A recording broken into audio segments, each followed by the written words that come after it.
part of it's just legacy for me, just wanting to be this generation's Jay-Z or Dr. Dre. I feel like I can rule the world. I know I could be what I want to. I put my all in it like no days off. On the road, let's travel, never looking back. Jake, do you know anything about this podcast? Do you know anything about the hustle? What's your context here? Because I know everything about you. I'm pretty up to speed. I'm not an expert on my first million podcasts, but I know cool. Sam. I know you from some Gary Vee videos, and have watched you. And just Geoff has spoken super highly of you, and excited to be on the podcast and learn what it's all about. Well, yeah. So I can give you which I'll give you the short rundown, but I'll say that whenever we talk about numbers, I feel pretty proud of them, and then I talk to you, and I'm like, fuck, yeah, that's not that interesting. So anyway, the hustle has got like 2 million subscribers, and read by those folks each day to get their business news. And then we have a bunch of other businesses that are subsidiaries. We have this thing called Trends, where we analyze cool companies. We have this podcast, which Shaan started, but we just sold the company for a fair bit of money to HubSpot, 30 days ago. And Shaan had a company that he sold to Twitch or Amazon. Yeah. So that's kind of like our experience here, which is actually similar to you, Geoff. I think that Geoff, you and I and Shaan are a little bit similar, but Jake, like when we say our numbers of like X millions of people, that's cute. No, 5 million downloads. That's cute. I remember I farted once and got 5 million downloads. No, I actually don't think that. I look at people who have niche followings almost as more powerful, because it's what audience are you influencing over, and are they listening to what you're saying? Can you move them into different segments? Like there's people who have maybe 10,000 followers. Like I know this yoga instructor, she has 10,000 followers, but she has like a course where 1,000 people or 2,000 people are paying her to teach them yoga. So do you for some of these YouTube folks, so what we're going to talk about today, we'll talk a little bit about you boxing. So oddly enough, so we have this thing called Trends, where we have a team of analysts who break down interesting companies, and then we have a community where people discuss it. Ben is a paying member of that group. I think Geoff, I don't know if you're a paying member, but I invited you to it, and I commented in the group. I go, "Hey, I'm interviewing Jake. He just launched this fund with Geoff, who's another member, and they're going to be investing in X, Y, and Z. And we're going to interview them in a couple of days. What should we ask them?" And Ben was the top comment. He commented right away. What did he say? Ask him why he's such a jackass. He said ask him why he sucks, which is like classic Ben Askren shit talk. I love it. We could answer that question, but I invited him to make money on both sides, right? He's going to make a little bit of money from the fight, and we'll help invest that money and make him even more money, right? Like I think. Jake has obviously a personal tie in here, but I think we're all about business and making people money here with Anti-Fund. Yeah, and it was just funny how usually Shaan and I are like, we like MMA and stuff when we talk about that, and then we have tech over here. It's like, oh my gosh, this is all once one in a while now. on the pod we'll do like a fighting section at the last 5 minutes of just shit we're nerding out about. And nobody listens to it, and nobody gives a fuck because our audience is all business people. But that's me and Sam's little time that we have at the end. But I want to talk about three things. So first, I guess the headline stuff, which is you got a big fight coming up. I think it's next week, right? So next Saturday, 6 days from now. Yeah, 6 days from now. All right, cool. The second, and so that's on Triller, right? Yeah, TrillerFightClub.com if anyone wants to order it.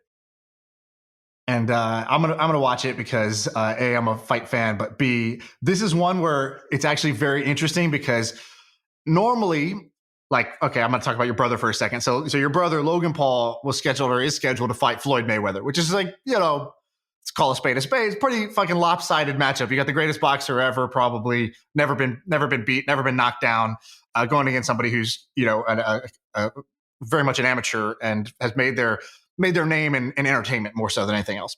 But you versus Ben is actually something I've gotten into many debates about because you've legit been training for years. Ben is kind of like the worst boxer in MMA. And so you sort of take a guy was a champion level fighter but not a great boxer, against a guy who's actually getting pretty fucking good at boxing, and put them together. And so there's actually it's pretty torn. Dana White, I think, bet $1 million on Ben Askren, and he didn't even like Ben Askren. So the MMA guys are really trying to back him up. But I think that's a super interesting fight that's coming up. Sam, are you into this?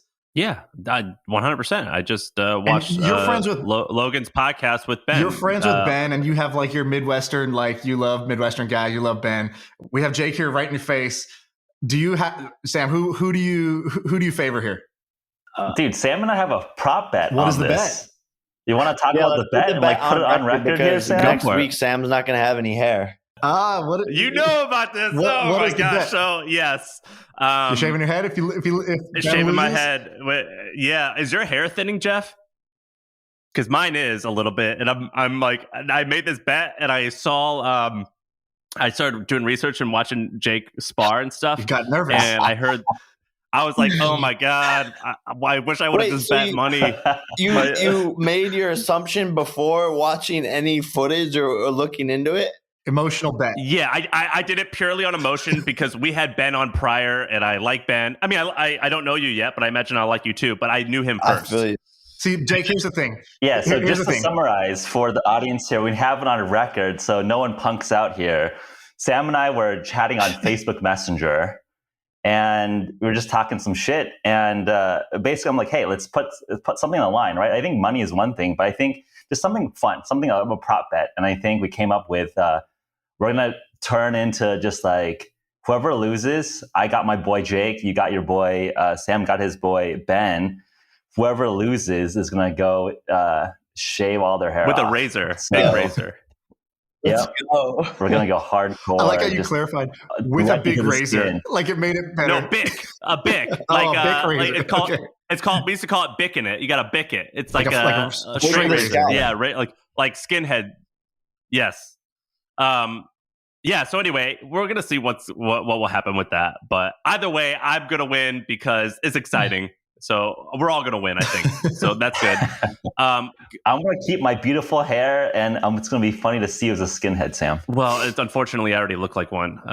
So the odds aren't in my favor. The second thing is you guys launched this fund called the Anti-Fund. It's a rolling fund, right, Geoff? Correct. It's on AngelList Rolling Fund. AngelList Rolling Fund. We've talked about rolling funds before. So Jake, actually, to your point of like the power of a niche loyal following. So I've been doing this podcast I think I did it for like a year. And then I was like, you know what? I'm going to launch a rolling fund. And I said, here's what I'm going to do. I'm not going to go to anyone I know in real life. I didn't go to Sam. I didn't go to Geoff. I didn't go to any of my friends who kind of were like, I think if I went to friends in Silicon Valley and said, hey, I'm starting a fund, they would have cut me a check. It would have been great, but not a remarkable story. Instead, I said, I'm going to only raise this from people I've never met who just follow me on either Twitter or from the podcast.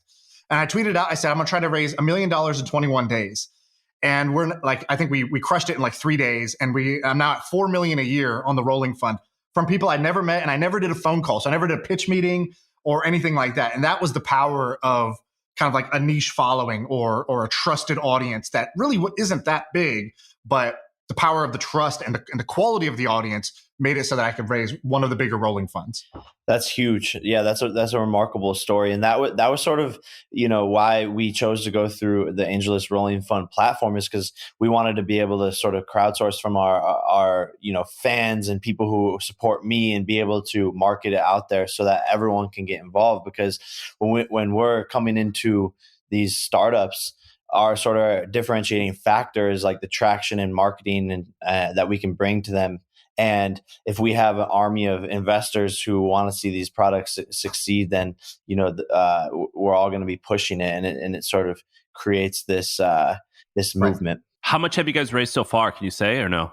We're not going to say, but I think in terms of just like anchor LPs, we have Mark Andreessen, Chris Dixon, a bunch of friends, and it's also very interesting to see and talk to a lot of institutional investors. But do they go through the Rolling Fund platform? Because then you're going to have to give AngelList their cut. No. You don't have to give them a cut. I mean, I think I think AngelList has been good partners, honestly, right? Like, I think the back office and smoothness on that platform, we're very happy to share. I mean, I think Jake and I resonate because we're long-term players here. And I think it's a very interesting evolution of the venture capital ecosystem, right? Like, I mean, I know, Sam, you're starting to invest. I mean, Shaan, you have a great portfolio. I mean, I'm sure we should talk about this, but it is very interesting to see how Wall Street crossover hedge funds are coming downstream. Top tier venture capital firms are going upstream into public market entities. I think the growth equity people in the middle are getting crushed. I think you see solo capitalists raising hundreds of millions of dollars in SPVs. I mean, I think the ecosystem is really, really changing. And our thesis is that we're all entrepreneurs here, right? Like, just look at the people on your cap table who are actually people who add value, and these old school funds who are middling. Like, I think people like us should eat their lunch. But it's not to say that like we can't be complimentary. But I think as a founder, I'm looking at the cap table that in my businesses, and it's very easy to see, like, in terms of dollar dilution to value add, like, the best people on my cap table are entrepreneurs and operators. And I think Jake and I wanted to be those people on our portfolio companies. And I think, well, how much is the fund? How much is the fund going to be, you think? So I think you guys said you wanted to be number one. I don't know who the biggest is. Shaan, you're at like what, 5 million? But that's not the biggest. Sahil, I think, has the biggest rolling fund right now, maybe 10, 15 million, something like that. I think Pomp has a big one too. Yeah. But so the biggest, you guys got to be in the 15 range. Having a bigger, no, it does matter. Bro, that's what they said they wanted to do in the press release. They go, we want to be number one. If that's your goal, you should want the best returns, not the largest size fund.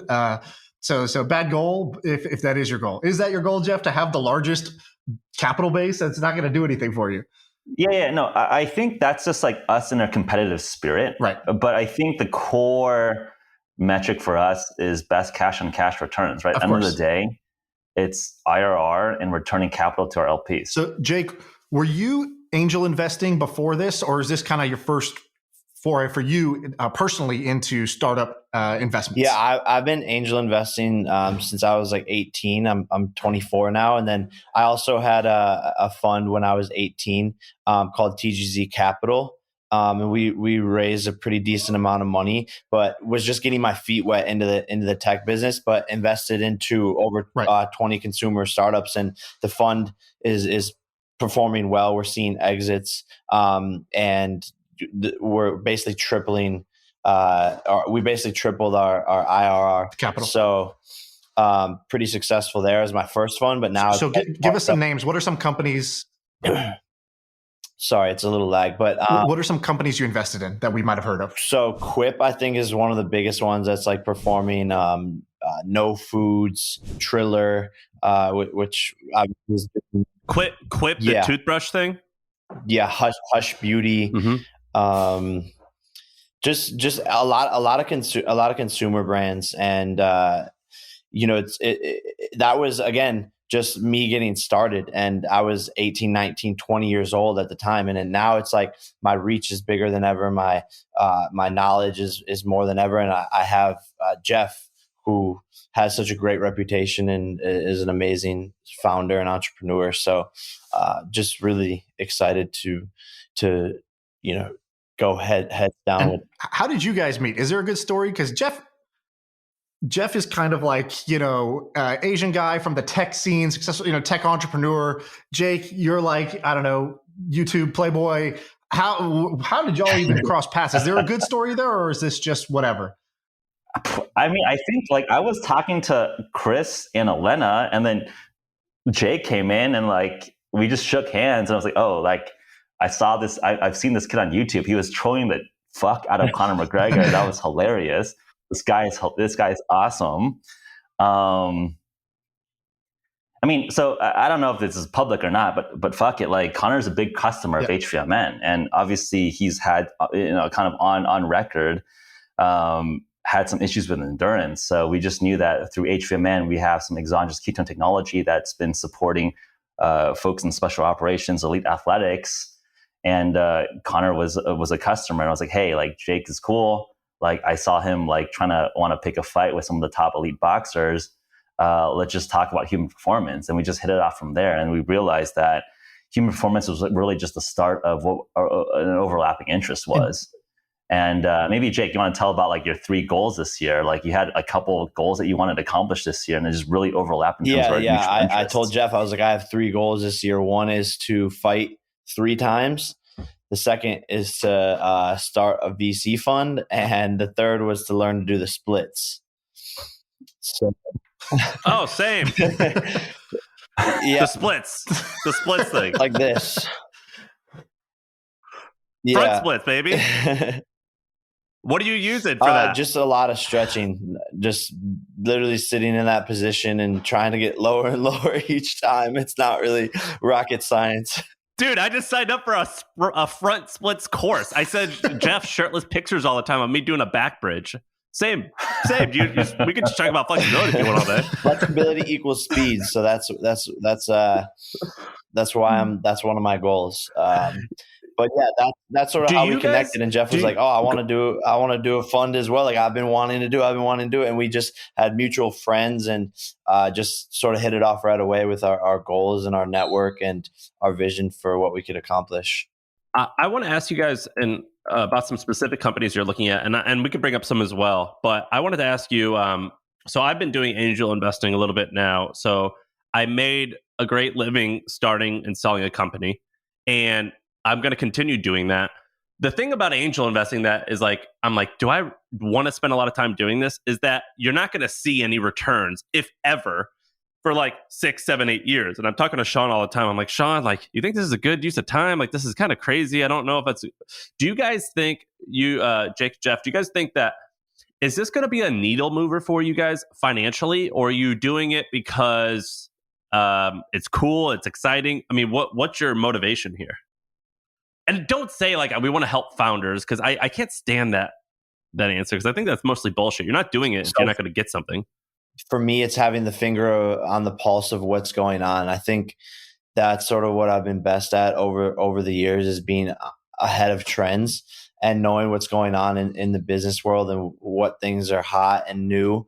I can leverage that a lot for a lot of different reasons, both financially, both in my career, and I can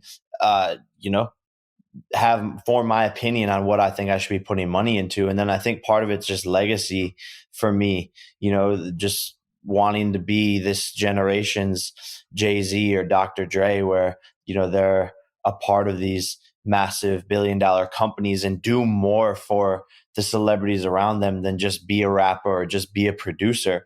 I want to be that bridge between the business world and the influencer world, and be sort of the one that the influencer or celebrity who's known for that in this generation. And I feel like as a 24-year-old, I'm sort of already starting to lead that and accomplish that. Jake, something.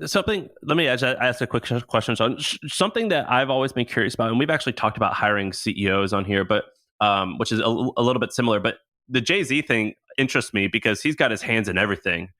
So he just sold a significant part of Tidal, I think, or maybe the whole thing. He had the alcohol thing, and then he's had he's had hits, like it seems like one hit every year. Clothing, his record label. What I'm always curious about, and I actually just talked to a guy the other day who Jay-Z invested in his company, and I talked to the guy, and I was like, what's it like talking to him? And what I'm curious about is guys like Jay-Z, and if you're not there already, you're on your way there, but you probably are.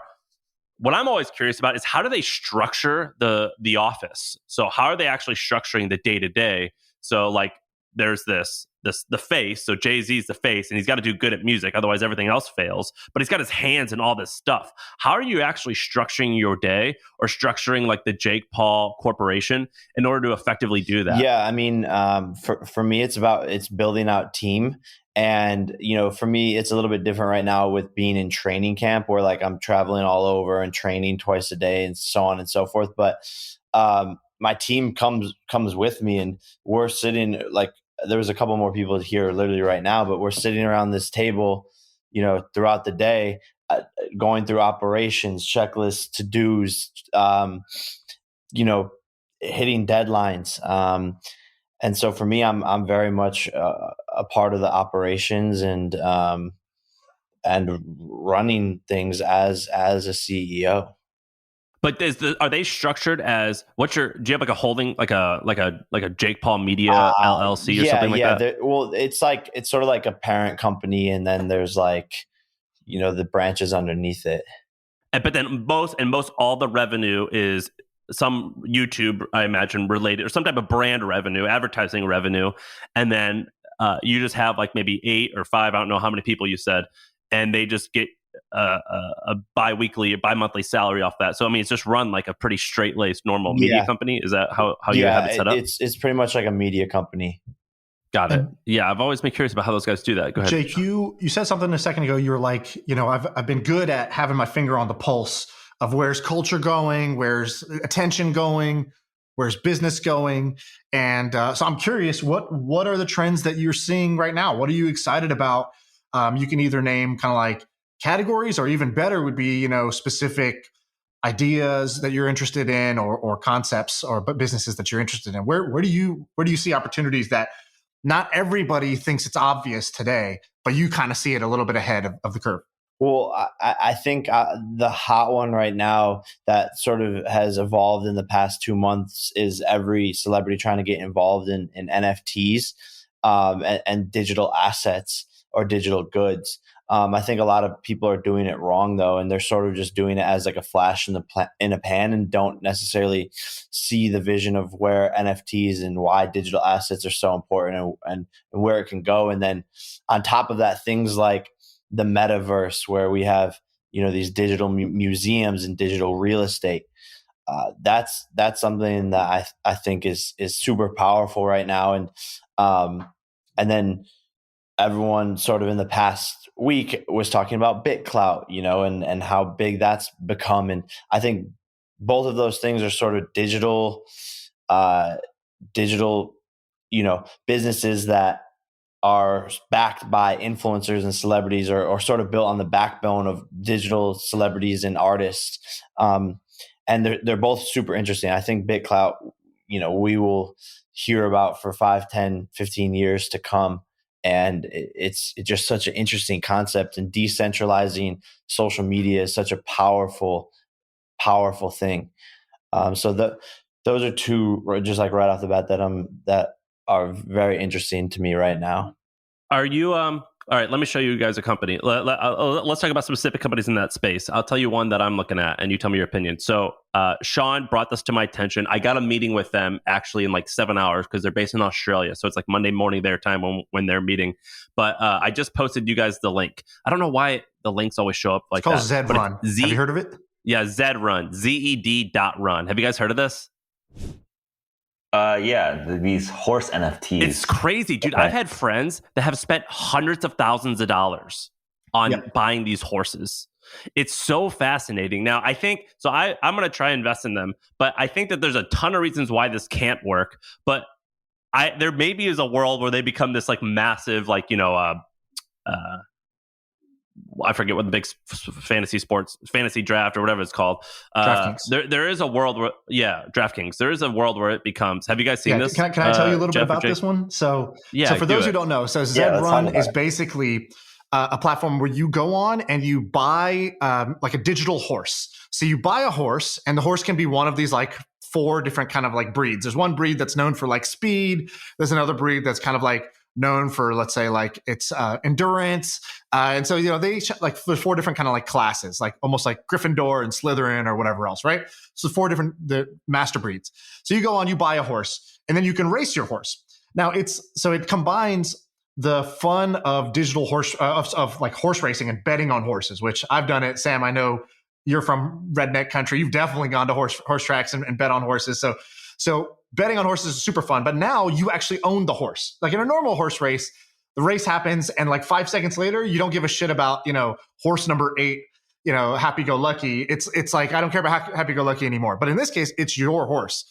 And the better your horse does, the more other people want to breed with your horse. So the underlying technology is NFTs, but if you just take that away, it's a game, basically, but it merges like the best of like a Tamagotchi, where you own your little pet, as well as horse racing, where you actually race your pet and you can win money gambling on the horse races. And so I know people that have made like $3,000 this week just because their horse was winning, was doing pretty well, and people started paying him to breed with that horse because he had a 25% win rate.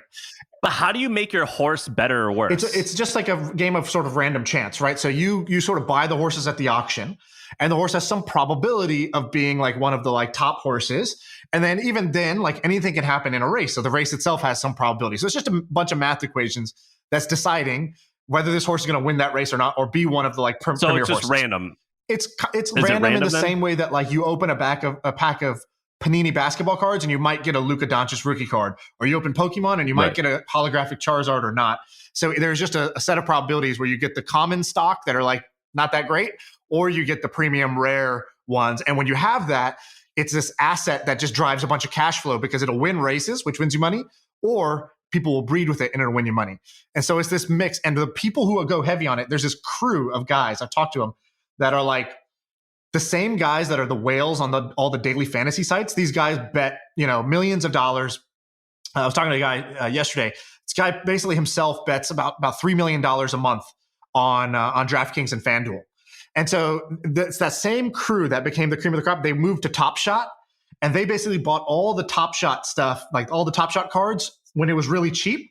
And then they started. Who was this, Shaan? They started trading with I can't say his name, but they started trading with each other, and they started buying each other's things up. And so all of a sudden the prices went up. And it's kind of like a little bit fugazi because these guys, like, they're all buying from each other. So it's sort of like a wash trade. It's like, I'll pay you $5 million and you pay me $4 million back. And then I pay you $3 million.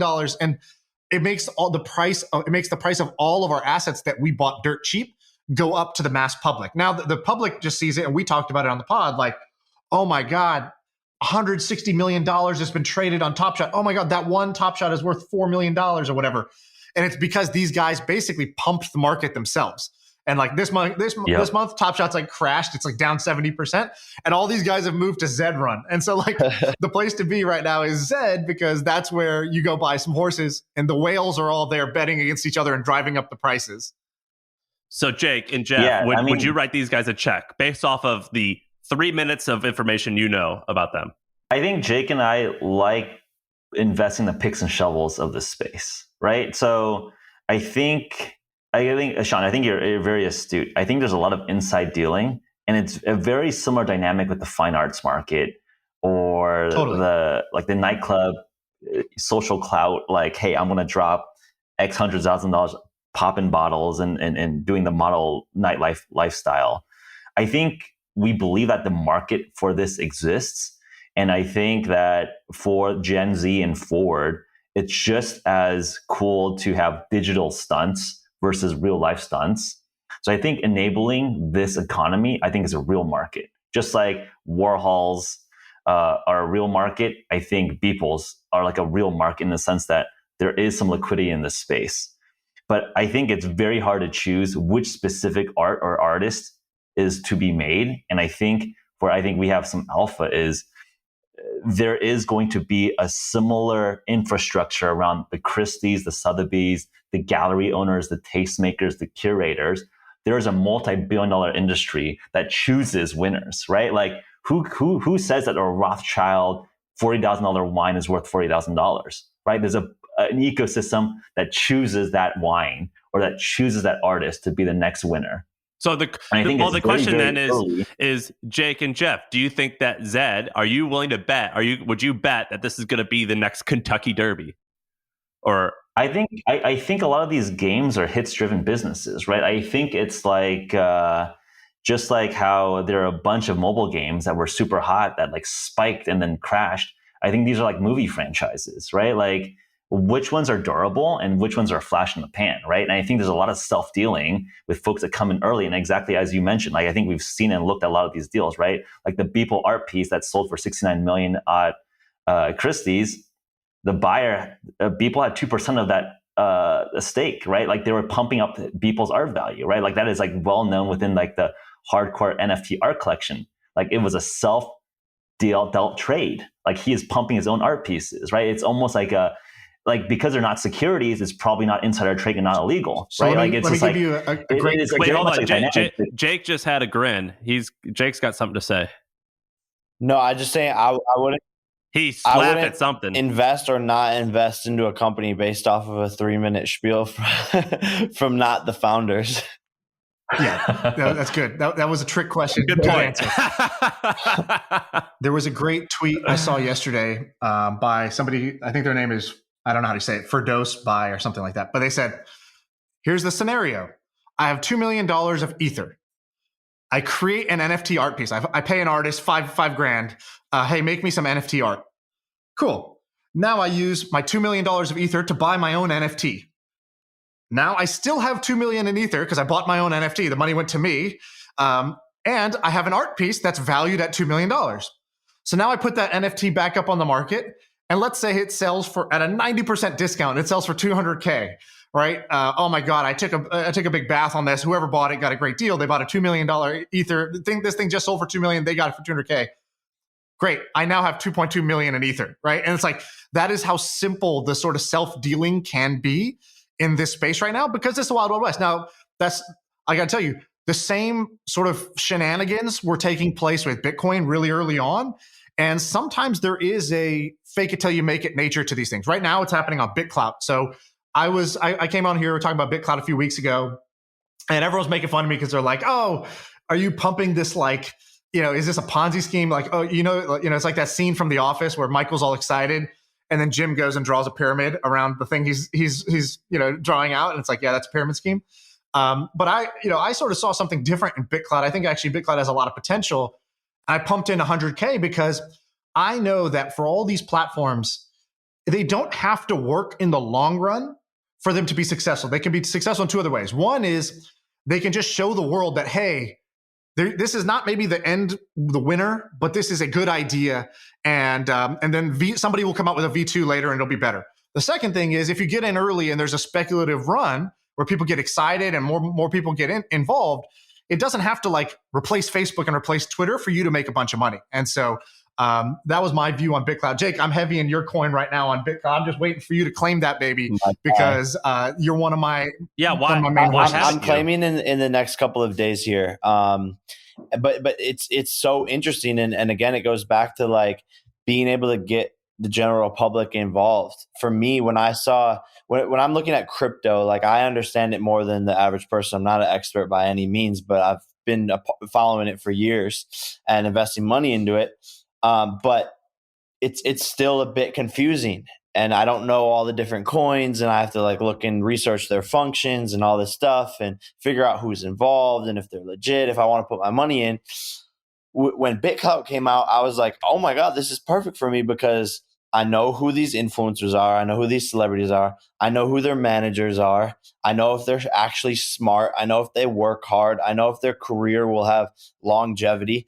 And I think also for fans, they can be like, oh my God, I love this kid on TikTok. I think he's going to be the next big thing, but his Bitclout's only $500. I can put in 500 and then who knows if they actually blow up. And so I think for the general public, Bitclout is so much easier to understand. It's easier like entry point, and it's just the start.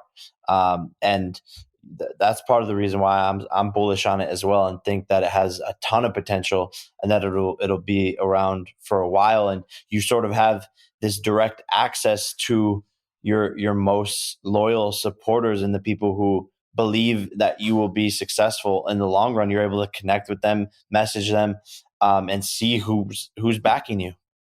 So can I just say one thing on that? So I joined the thing like 3 weeks ago, and was excited initially and put a bunch of money in, and I've made a bunch of money on it. But now I guess my thoughts of something has clicked in my head where I can now better articulate why I think this idea, whether it's in Bitclout or some other project that comes up 2 years from now, this idea is never going to go away. And I'll explain why. Because a lot of people said, okay, what's the point? Why would I buy this coin? Why would I buy Jake Paul's coin? Why would I buy Jeff's coin? What's the purpose of it? And here's how I would explain it now. Everybody sort of gets and actually kind of likes things like Patreon, where it's like, well, I like to support a creator I like, right? So I want to give them money so they can keep creating content. And Patreon has this like feel good vibe to it where I'm just, sort of donating and I get some kind of access, right? So when I pay on OnlyFans or Patreon or Substack, I pay for access. I pay for stuff. And so I give you money and you give me content.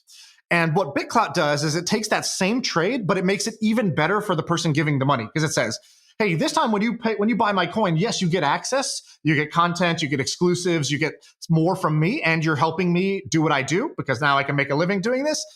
But if you were early, if you think that more people in the future will want that same access, you're going to not just like pay for stuff and, it's money going out. You're actually going to make money because the coin's going to appreciate in value. And so you as a early tastemaker get to, like, if I knew Jake Paul was going to be Jake Paul, actually, Jake, I saw you, we were at a party together. You were leaving, I was coming at a house party like 5 years ago. 4 or 5 years ago. And I remember you were walking around with a backpack on. I just remember thinking, why does this guy got a backpack? And they're like, oh, that's Jake Paul. And I thought, oh yeah, I've seen some of this guy's stuff on Vine. I think this guy's great. If I could have bought your coin then by being identifying earlier on that, hey, this guy's going to be big, not only would I have got the access, pay for content, but I would have made 5x, 10x my money by believing in you early. So it takes the concept of 1,000 true fans, which was like a 20-year-old concept that a lot of people talk about. Hey, if you can get 1,000 people to pay you $10 a month, you can make a living as an artist. 1,000 true fans is gone. Now it's 100 true believers. 100 people who actually invest in your coin. Not only are they enough for you to make your living, but they will get rich by being early in you too. And so I think that's the one thing that will stick around. I don't know who's behind Bitclout. I don't know if it's a scam.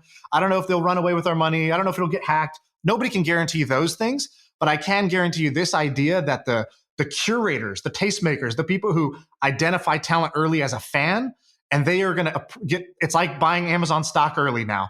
They're going to make financial rewards in addition to being an early supporter. That idea is never going away. And that's what Bitclout brought to the world.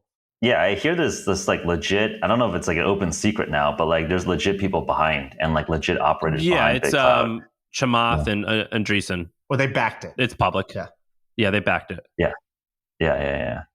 And like the operator, like the founder is like a legit guy who's raised like hundreds of million, like $150 million of previous crypto projects. So I think like the team is like going to be reasonable. It's underwritten by like reasonable people. Yeah, I mean, I think the long-term scheme is that like for Twitter, Instagram, right? Like Jake offered so much freaking value to those platforms, but he has to monetize off platform. Hey, Jake, how much money, how much value do you think you created? Just give me a wild ass guess, a wild ass guess. How much value did you create for Vine, for Twitter, for YouTube? What would you put if you were throwing a number out there? How much value was the Paul brothers for those platforms? Oh, he's over like billions of dollars in media value, in market cap for sure, hands down, every day of the week. So let's take the conservative angle. Let's take it most conservatively. Let's say you only added $100 million over the last 10 years. I think that's an extremely conservative estimate, right? Or we can just say 100 million. Roughly right now, what do you think, what percentage of the value that's created do YouTubers capture? Do they capture like 1% of the value they're creating, 10%? Like how one-sided is the deal in your opinion? It's very one-sided, and I think that's why you see, YouTube and creators not as, in sync as before, because they're finding ways to go off platform and make money, like OnlyFans, Bitclout, their own subscription platforms. So it's not the same ecosystem that it was before, but even before it was still very, very lopsided. And, we're bringing all of this attention to YouTube, and we're bringing those eyeballs. Without that content there from the influencers, the fans aren't necessarily going to come back all the time, I think. And I think that's a value you can't even really put a price tag on. Yeah, I mean, just look at it from like a Netflix model, right? Netflix spends billions of dollars. Disney Plus spends billions of dollars on content. And then YouTube basically gets it for free and then kicks an ad revenue split to the creators. So what? I just don't think it's a stable equilibrium. Just from like economics 101, like that will have to change in the medium long term. And I think that's part of our thesis as anti. So what do you call that? What do you call this genre of companies? Companies that basically help people like Jake or us make more money versus just making a tiny bit of money from ad revenue. What do you call this like niche? Yeah, I think people are deeming it creator economy, passion economy. I mean, it's just like I think there's a new way. I think, like, what is the ultimate commodity? It's time. What is the best proxy for time? It's money. What's the second best proxy for time? Attention, right? Like, so I think it's like literally time is what everyone has limited resource of. Money buys you a lot of time because you can pay people to do stuff for you. And then attention, right? Like, attention is very, very scarce. And I think what creators and influencers offer is a lot of attention. So let's actually talk about some of those companies that you guys are looking at. I know past ones. Jake said that he helped build or was very tightly associated with Fanjoy, which if I had a guess, I just from what I read online, I would imagine that they're doing north of $100 million a year in. Well, they're for sure doing north of 100 million in gross merchandise revenue, gross merchandise sales. Are they doing more than 100 million in like net revenue? I'm not sure actually. If I would bet, I would say 50 or 60. Explain what it is for people who don't know. What's Fanjoy? Jake, how do you explain Fanjoy in the easiest way? I'm technically co-founder on the books of Fanjoy, but also investor and like just been very involved in strategy from day one with the CEO Chris. But essentially, Fanjoy is the best place for influencers / celebrities / athletes to go for their merchandising creation, shipping, fulfillment, and fan experience. So, let's say there's a big influencer and they need merchandising. Fanjoy is the best place to go. They take care of design, fulfillment, shipping, customer service, the website, and it's basically A to Z one-stop shop. What's going to be the how does Fanjoy end? Someone like one of the massive T-shirt companies or something like that buys them for hundreds of millions of dollars. Yeah, and I think just continuing to scale and bring more influencers and doing unique things like disrupting retail in many ways, because when some of these influencers, we've seen them go into retail in different places like Zoomies or Target even, they're going crazy because their fans can actually go to the store and buy physical products. So I think there's a lot of value in that, and then just getting super smart around the actual product and the customer acquisition. And there's always going to be an influencer, a celebrity, or an athlete that's super popular at the time, and so the business obviously continues to grow and grow and grow. What other products are you seeing in this space that are interesting that most of our listeners won't even know are a thing? I mean, Bitclout we've talked about, but that's something that a lot of people don't even know. Companies that help creators. Yeah. Monetize better than just plain advertising. I mean, maybe just we don't want to scoop some investments, but we've already started making some investments. And I think we've looked at novel ways to do commerce, right? Like, I think SMS conversational commerce is very, very interesting. Sam, you've been awesome to kick over some interesting deals. I could tell you. So I sent Jake and Geoff this company called Tails, and what it does is the reason it interests me is there's already companies in China doing this that have like 50, 70, $80 billion in market cap. And Tails is a platform where an author can upload the text of their past books, and through a bunch of different technology, it turns into an interactive book, which you can sell for more money and make the author more money. And that's kind of interesting. I think that there's a ton of reasons why that business can fail, but there's a few reasons why it could be quite massive. And so I invested in it for the few reasons I think it could be big. I think I sent that to you, Shaan. Yeah, I saw that one too. So Jake, let me ask the question a different way. The people who listen to this podcast are like makers of some kind of product or engineers. Everybody from, we have like execs at Twitch or YouTube or Facebook that listen to this podcast, Twitter. And then there's like, the 18-year-old college kid who listens to this because he loves getting ideas about like different things that they could go build. And so a lot of them, one of the biggest DMs I get is just like, hey, like, do you have an idea, or what do you think of this idea? I can make anything. I just don't know I don't know what the problems are that people have. Because imagine you're a 20-year-old kid. It's the apps that those people build are typically the apps that solve problems of 20-year-old kids, but they're not, because they don't know what problems that Jake Paul has. And same thing with execs at these companies. They don't always understand what are the problems that an influencer like you would have. So what are some pain points, or like if you could say kind of like, man, I wish somebody would make it easier for me to do X, or man, it really sucks that, I'll just throw out some examples while you think, because I know that's a tough question, but like, No, I wanted to buy a can house answer. and like, it sucks. You can't get a mortgage, even though I got millions of dollars, I have no W-2 income. Okay, go for it. So I think in this space, there are very few people who are great at just social media in general, from understanding it, knowing what's going on, knowing the players involved, being able to create content in the space, edit videos, graphic design,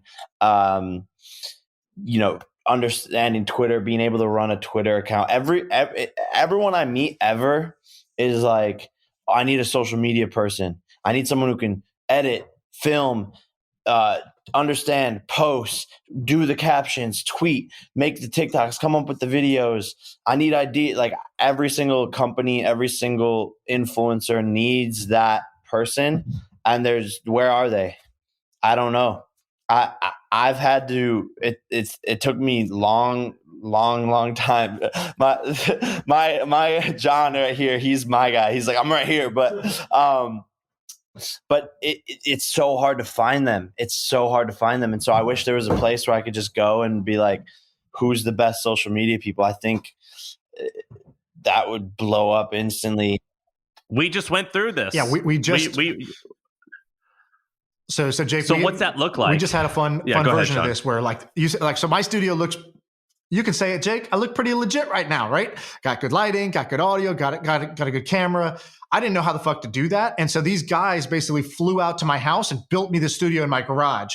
And they did the same thing for Sam. And then they said, great, we're going to take your podcasts and the videos from this, and we're going to chop it up and make awesome social clips and just have them ready for you on a platter to post. And then some guys are posting them for us.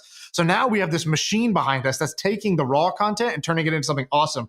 It took us a year to find that, and we were just lucky that we found it. So let's just riff on that idea for a second. It seems like there's two ideas that come to mind. You tell me if either of these are exciting. One is a way to, like a job, basically like a place to go hire. Like, LinkedIn is too broad. Upwork is just too random. A place to go, a marketplace where you could find trusted content creator like allies, digital, like kind of like editors, social media people, graphic designers, stuff like that. So like a place to go find high quality people like that, like a marketplace. Well, do you know, Jake, do you know Angie's List? We need Jake's list. Exactly. Yeah. But the thing is, though, is like a good creative artist, editor / videographer isn't going to go and fucking make a LinkedIn profile. Like, how do you get these people who are actually good and like super talented to maybe be on one of these sites? I don't know. And a lot of them are young kids. So one company is called Dribble, where like great designers didn't want to go to LinkedIn and just say I'm a great designer. And even if you went to LinkedIn, you couldn't tell if they were a great designer or not. What Dribble did was it let them upload little shots. So it's like while they're in Photoshop, if they're doing something cool, they can kind of take a screenshot, upload it to Dribble, and other designers see it. So it kind of became this social network for designers to share their coolest stuff they were making. It's like our portfolio. And then once they got everybody building their portfolio on here and sharing it with each other, then it became the best way to hire designers, because now you could go browse their portfolios and they got higher paying jobs. So that's one angle of attack. The other is Lambda School. So I invested in this company called Lambda School that basically was training people to become software engineers. Like every tech company needs to hire engineers. It's, like every influencer needs a social person who's making, editing and posting stuff. Every tech company needs more engineers. And so Lambda School was like, yo, college is not doing it. We need to make a 9-month boot camp where we'll make you like from zero to ready to be hired. And we only make money if you get hired. So like we're fully aligned with you. If we can't get you a high paying job as an engineer, then we failed. We don't make any money. It's on us. And Lambda School is going to be like $1 billion plus company now. You could make potentially a Lambda School for whatever content creation or media creation. Yeah, I mean, let's just put it out there. Like, I'm sure all of us would invest in a company that would like prime up people that doing social media management.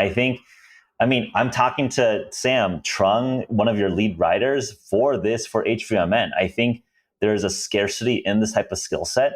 But but Jake, what are the solutions to the? All right, so somehow we got to the solution of like some type of job board issue, like vetted thing.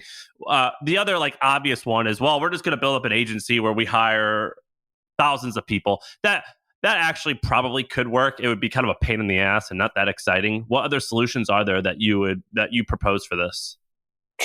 I guess it would be maybe like a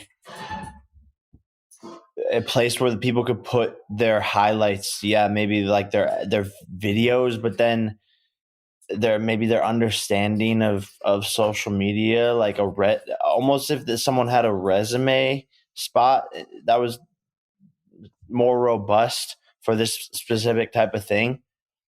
But again, it's difficult. Because it's a challenge. This is a challenging thing. I hear this problem. I have this problem as well, where I'm like, I just want to hire someone who I could just say, just do it.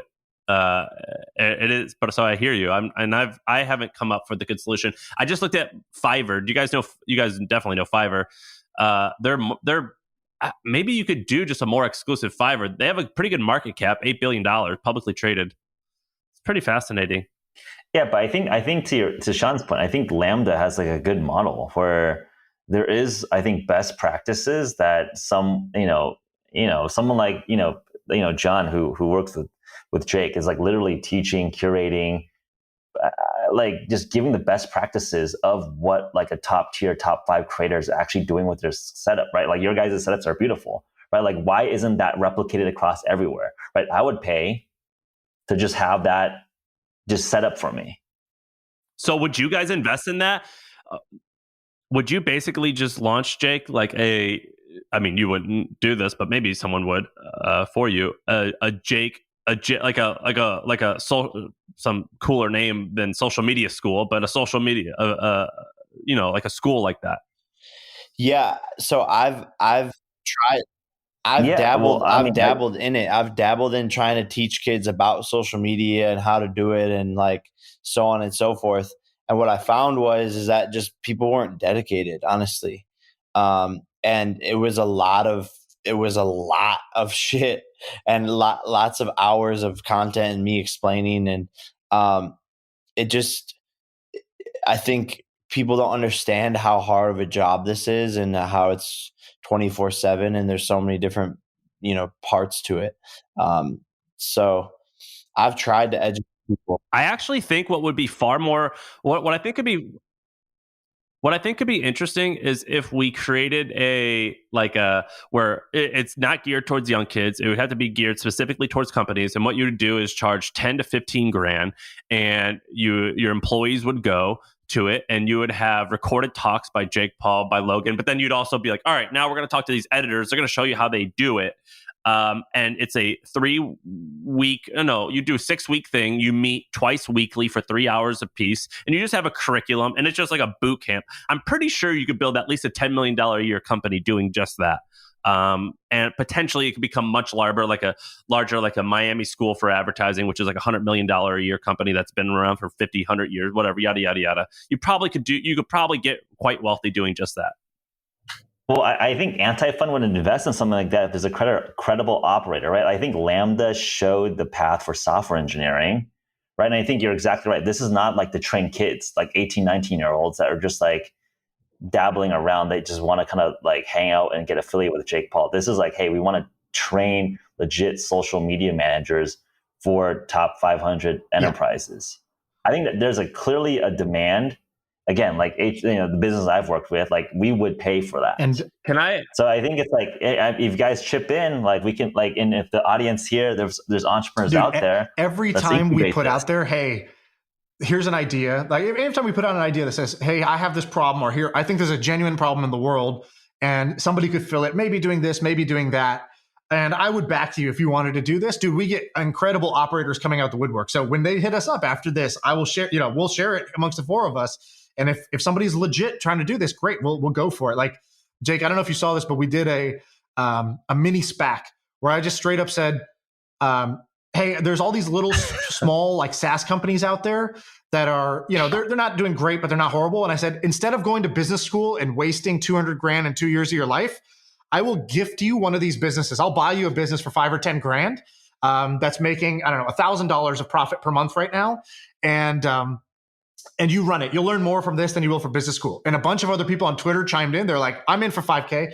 And so it kept going. And we basically gifted this kid. He's a college senior. We gifted him $100,000 business. It was a Shopify app. And it's a Shopify app it's already profitable. And the person behind it hadn't run it. And so this is like a new education model, right? Like this guy is not, instead of going to business school, he's going to get to run a business.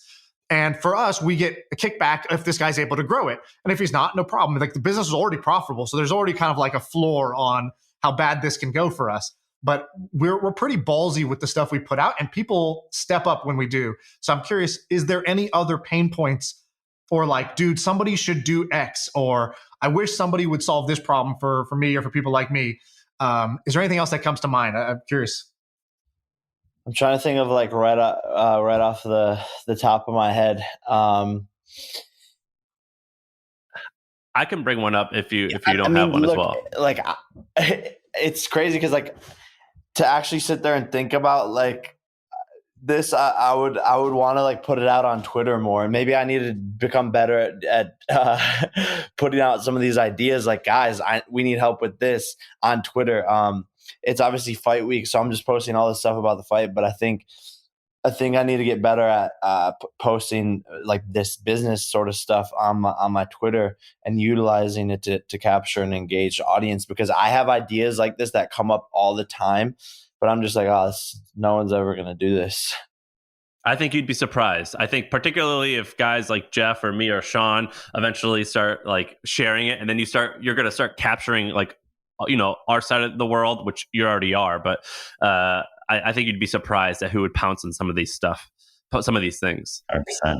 Can I bring up one quick one really quick? Because I know we're getting close to time. Again, the reason why this is interesting is because I've talked to Geoff a ton about this, and it's also interesting because Jake's younger than us, but is like, I guess technically you are a professional athlete, and then Shaan doesn't care about any of this, but I think he's the ideal customer. So here it is. The average 22-year-old male today, this is a tweet that went viral the other day. The average 22-year-old male today has roughly the same testosterone levels as a 67-year-old had in the year 2000. The average testosterone level has fallen close to 50% in the last 2 decades. Pretty wild. A company that I've been looking at, and I actually passed on them, and I kind of regret on it, is called Peak. So it's called Get Peak Today. And so the idea here, and I want to hear what Jake you're kind of speaking on behalf of like a little bit younger folks. Shaan, you're speaking on behalf of people who maybe should consider taking this, but you don't. And I do take it. So basically TRT, testosterone replacement therapy. It's a incredibly scammy industry. This company, Get Peak, their URL is getpeaktoday.com. I think they're doing something like 15 million in recurring revenue in the first 18 months.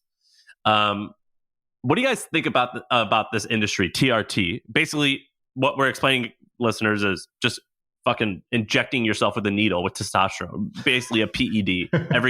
Well, I actually have some experience here as a biohacker interested in human performance. So I actually did an angel investment in a company called Maximus. Keith Raboy and Formation 8 led the seed round, and they're just rolling out of alpha. The founder CEO is Cam Seppa, who is a UCSF I know him. Trained clinical psychologist. So he's doing some interesting work there, exactly solving that problem. I think it is a underspoken issue where, exactly, like literally the average man today, their testosterone levels is like their grandfathers of 30, 40 years ago. Is that, I mean, we can go down all sorts of rabbit holes that might not necessarily be PC to talk about, but it is a very interesting where T levels are just dropping. Have you explored this, Jake, as you've gotten into athletics? Have you explored like your T levels at all? Yeah. I've definitely been tested for it, and obviously like mine aren't terrible like that, but it's definitely something that I think men talk about. Even at this age already, like it's starting to become this bigger conversation that needs to be fixed. Obviously, there's a massive problem there. I think obviously due to our diet, our food, our chemicals, our pesticides, all that bullshit is obviously has to do with it. in 30 or when you're 30, 35 ish, and you no longer like, are you tested by USADA? I imagine you are, right? USADA, one of those. Yeah. I don't even know which one it is. Yeah. So like when it's no longer an issue of using a performance enhancing drug, would you be adverse to injecting yourself weekly for the rest of your life with testosterone? And how do you think some of your peers would feel about that? Would they do it as well? I think they would do it for sure. I mean, if it's going to increase your life performance and your libido and your muscles and all of that stuff, then for sure, especially it's only going to get worse as you get older. And so if it's already this big of a problem in our generation, then of course, this is something that, again, is becoming a bigger conversation. And I think hair loss and all of this stuff are all part of that. Maybe I'll invest in this company just because Jake said that his peers would do it. We should incubate or seed this company, dude. This is one I think you said this on like the first brainstorm we ever did. This is still, I think, probably the best idea you've brought to the table. You peaked on day one of this TRT subscription company because you see what Hims and Roe have done, where they took the same thing, a taboo topic like erectile dysfunction or early balding, and they basically created a top like consumer brand that built trust, and they went crazy building a D2C brand on through Facebook and advertising around that topic. And this is, I think, an even better business because it is. I think the market is actually larger for something like this. I think some people are scared to inject. I passed on this on the seed round. On the seed round, I passed on this company, and I was like, and now I see their numbers now, and I've got so much frustration. This type of thing, it's not even just like a one winner take all. Like Hims and Roman are both multi-billion-dollar companies, both fighting in the U.S. I just invested in Roman for Canada because it's like the same thing. If it works in the U.S., it's also going to work in Canada. It's not going to not work there. And these you need a very different like kind of legal and logistical setup to do it in Canada, and these other guys are doing it better. So I think that it's not like there's one company that's just going to win here, especially if you had the power of distribution behind it. Like if Jake and Logan or whoever, if they invested in something like this and had skin in the game to be able to bring awareness to this crazy fact, right? A company only needs one insight to start. And if that one insight is the average 25-year-old today has the same testosterone as their grandfather did at 67, like it's dropped that dramatically, like that one insight alone, you can go start a company on, and you'll figure the rest out as you do it. You don't need anything else to get started. Yeah, I mean, I think that's a thesis behind anti-fun. I think it's like, how do investors help, right? It's like, and like, again, you guys are all operators too. Like, who are the best people on your cap table? It's like, can they make introductions? Can they give you attention? Can they give you customers? And it's like, and I think like you guys, I would invest in your funds because like you guys have channels, you guys have people that actually listen to you. You guys are sharp. You guys get a lot of deal flow. And I think in some sense, we're starting a little bit behind in terms of our fund status, but like obviously Jake and I are personal investors and have some track record there. But I think people like us, I think will have outsized returns compared to the middling VC funds who are run by people in the previous generation who don't get the strategy that we're trying to execute here. Yeah, I buy that. Okay, we should. Well, I know we're coming up on time. Shaan, you wanna wrap it up? Yeah, I think we should. How do people get more? So, where do they follow you guys? How do they invest in Anti-Fun? Watch the fight. Plug everything you want to plug for people who have listened this far. Yeah, I mean, I think in terms of the fund information, we're on Angel List. I think we're the top featured rolling fund right now. So Angel List, search for Anti-Fun. We're there. We have profiles on Instagram and Twitter. You can find Jake at Jake Paul. You can find me at Geoffrey Woo on all the standard social channels. And then watch Jake's fight. I don't know. Yeah, Triller. Dude, on your Angel Fund. And I love bullet point number 4 on your Angel Fund rolling fund sales page. What is it? Is it the Earth is flat? The Earth is flat. Yeah, I mean, I think it just shows a little bit of the personality where I think, I think it goes back to the thesis that like, if time is the ultimate commodity, what are the proxies of that? And I think it's like, if you can command capital or if you can command attention, those are like the most powerful assets today in today's economy. and hopefully we can execute and utilize what we think we have some advantage here to returns for ourselves and our LPs. Good. Right on. Go ahead, Shaan. Okay, we can wrap it up. Geoff, Jake, thanks for coming. Jake, good luck at the fight. I think you're going to win. Sorry, Ben, if you're listening. I just think that Jake cares more and is going to try harder to win. I think Ben is okay with the decision, and because of that, I think he's going to lose rounds. That's my prediction. It's on the record. Sam, you're going to shave your head. That's how I think this all plays out. Thanks for coming on, guys. We should do this again. Yeah. We should do this again in 6 months or a year, and we'll see what you guys are investing in. We'll keep shooting the shit and talking business. Yeah, a quick debrief. So I still feel like crap, and I don't know if I told you, but I was in St. Louis when this happens, which is 13 hours away. We were supposed to meet with Jake on like a Wednesday or Thursday or something. Something changed. We had to do it on Sunday. He told us like 24 hours in advance, so I just drove back here. And I got home at I drove through the night. I got home at about 5 a.m. Oh, shit. I had no idea. And then we did the podcast at I forget which time, noon maybe. Yeah. I was exhausted. I'm still exhausted. So I hope it went over okay. Well, yeah, I hope it turned out okay. I know that when we were talking to him live, there was a little bit of a lag or a delay just on his connection or something. And so that made it really hard. It made me just remember how much more fun this is to do in person than online. Yeah. I don't care how good these tools get. I don't care what Zoom is worth. Doing the podcast in person is so much better than doing these online. Speaking of which, although actually, let's talk about Jake. Do you want to say anything? I don't really have much to say. I thought it went okay. It went fine. Yeah, exactly. It was fine. I would say it wasn't great. It wasn't bad. It was fine. Yeah, he he was he took it serious. I thought he did a good job. He was trying to he brought it to the table what he had to bring to the table, which was here's how I think about my business. Here's what I'm focused on. Here's some things that other influencers I think don't get right, but here's what I think I'm doing better, or here's how I think about it. So I thought that was all good. I thought I was a little bit disappointed in a couple things. One was Geoff's great. I love Geoff, but also there was questions where I want tougher questions for Jake that Geoff would take for him. And I thought, oh yeah, Geoff was totally blocking for him. Yeah, he was blocking, which I think you got to do if that's your relationship. You're the business guy in the partnership, so you're okay, I'll handle that question. It's kind of but it's the same thing.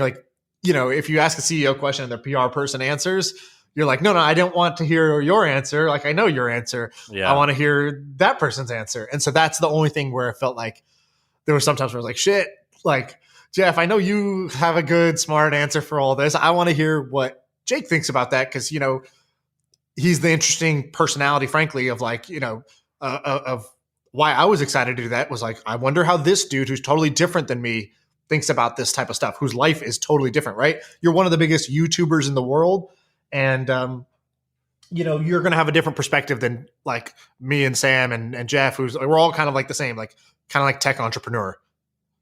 What how much do you think Jake Paul? So I asked him about the Jake Paul how it's set up, and so basically there's probably he kind of said there's a Jake Paul LLC, which probably most of the revenue is YouTube ad or brand revenue, and then there's a variety of I bet minor things, so maybe his investments or something like that. But how much do you think the Jake Paul media company earns a year in revenue and profit? Oh, man, it's hard to say. Let's just take I didn't bring this up to him, even though this is something everyone wants to know, including myself. I didn't feel I wasn't on that level. Yeah, we're not talking like that yet.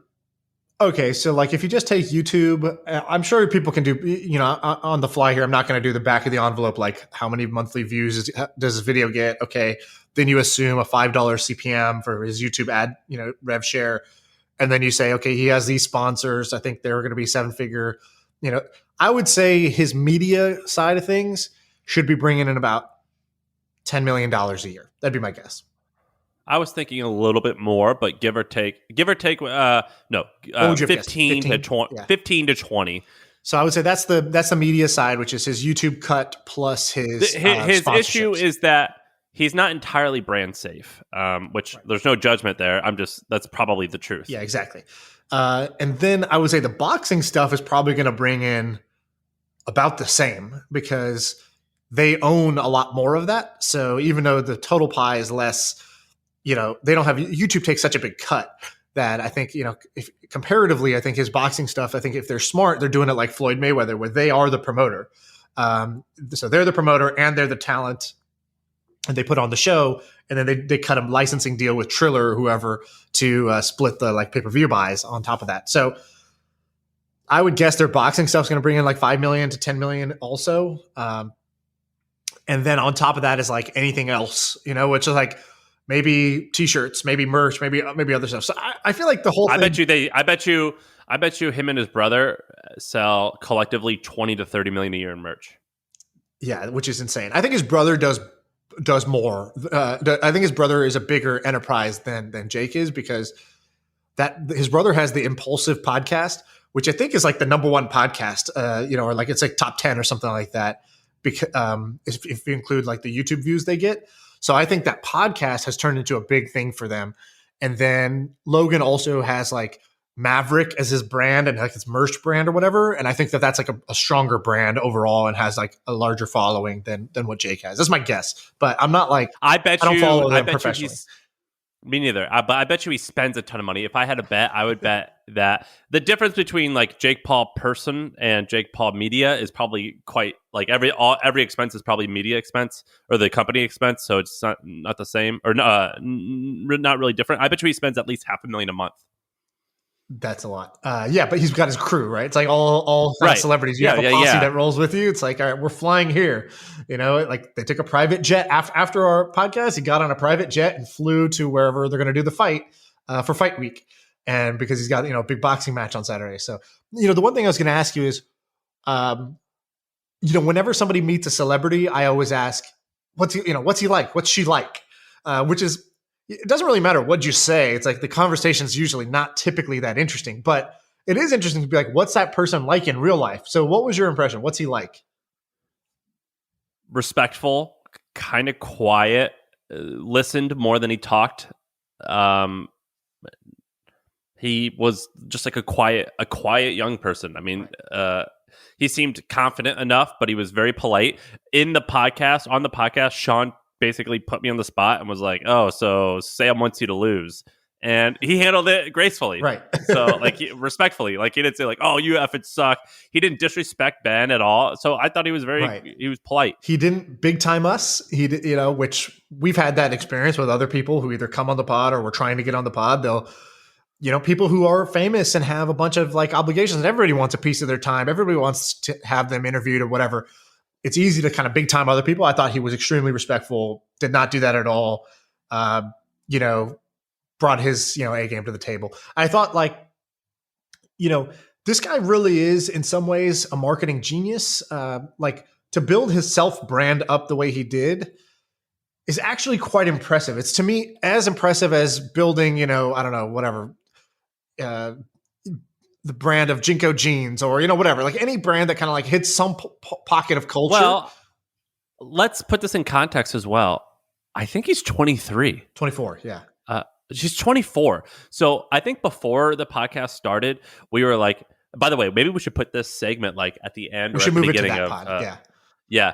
But he said something like, we're like, do you invest? He invests. He goes, yeah, I've been angel investing since I was like 18. 16. But is that what he said? 16. Something like that, yeah, but 16. He's like, I have a pretty large real estate portfolio. Like I invest in real estate. I'm like, oh, wow. You've been doing this longer than I have. And I'm 7 years older than you. Right. So that's pretty amazing. And you forget that like whenever I see LeBron, like young videos of LeBron when he, his rookie year, because I like to watch like old YouTube clips of him doing stuff. I'm like, wait a minute, this guy's 19.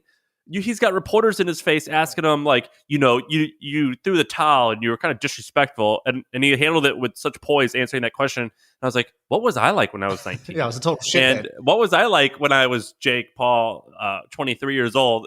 It's pretty amazing. Yeah, there's videos of me goofing around, pranking people or trying to make funny YouTube videos when I was probably 16, 17 years old that, I'd get canceled for today, right? Because I was just a dummy. I didn't know anything about anything. I couldn't handle like any kind of serious conversation. I didn't have a real estate portfolio. I wasn't that guy. And I think this type of, getting famous forces you to grow up one way or another.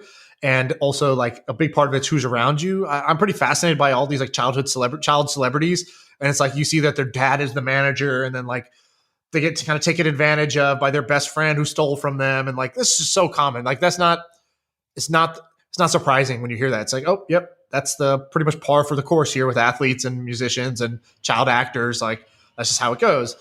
And I would say the transition from like platform to platform, right? Getting big on Vine. So go to new platform, get big there, boom, move to YouTube. Then from YouTube, Instagram. Okay, so cool. You're building up your social following. Then it's like, all right, what got me famous was, me being pranks and jokes and silly stuff. And then now, Logan Paul's podcast is like actually like more like real conversations. And they bring on, crypto people and they talk about investing and they talk about this other thing. They bring on, a porn star. They'll talk about that. They'll talk about a wider variety of things. And then you go, then it's like, okay, so they stayed relevant on social media for a while, which is hard. Then transition to this boxing thing, which I think is kind of a genius move, this like celebrity boxing angle that they took, because they're making a lot of money. And now they're like, it's just like a different chapter. It's like they got off the daily vlogging treadmill, which every YouTuber burns out on. And they're like, all right, screw it. I'm going to go train for 9 months. I'm going to do a boxing match against this other YouTuber. Neither of us are really in any danger because we're both suck at boxing, but we're each going to pull down millions of dollars and do something different with our life. Right? It's like, oh, that's cool. Then it's like building businesses, starting a rolling fund. It's like continually reinventing yourself is interesting to me. I think if you listen to like whenever we do Billy of the Week, it's usually somebody who's reinvented themselves in 3 or 4 different chapters of their life that is interesting. And this guy's, I thought that was kind of cool how he's done that. He didn't say any of those things, but just when I was doing the research, I was kind of taken aback by, oh yeah, that's cool. He's already had like 3 to 4 pretty interesting chapters before the age of 25.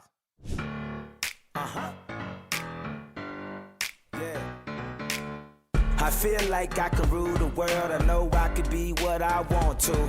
I put my all in it like no days off. On the road, let's travel, never looking back. Like,